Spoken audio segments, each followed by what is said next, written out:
much to this unboxing video. Just came in a normal wrap from Amazon. I must have bought it used or something. Gonna do some speed tests on this.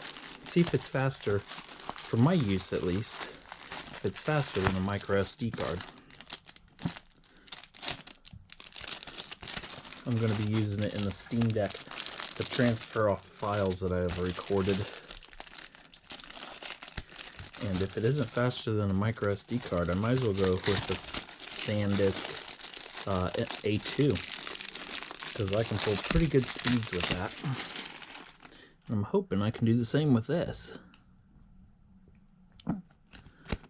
Gonna see the speed of it, gonna see how much you have, even though it says it's 128 gigabytes.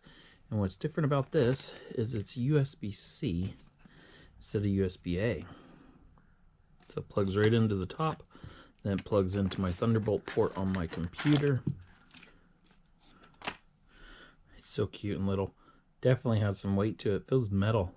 Doesn't feel plastic at all. That's very nice. Got the USB-C on it. Got a little writing in Chinese there. It says SanDisk. Doesn't quite tell you how full. Oh, no way. I didn't know that.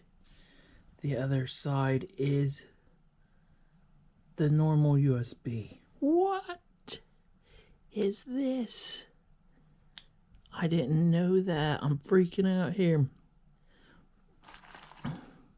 Premium metal design, definitely metal. Look, it goes A, it goes C. 150 megabyte transfer, which is hopefully what I'm getting. This is cool. So, it's normal USB-C on that side. It does have the blue on that side for USB 3.0 type A. Doesn't have a cover or anything. Very nice. Oh, here it does. It tells you how big it is. Made in China, 128 gig. Thanks for watching and seeing the surprise I had.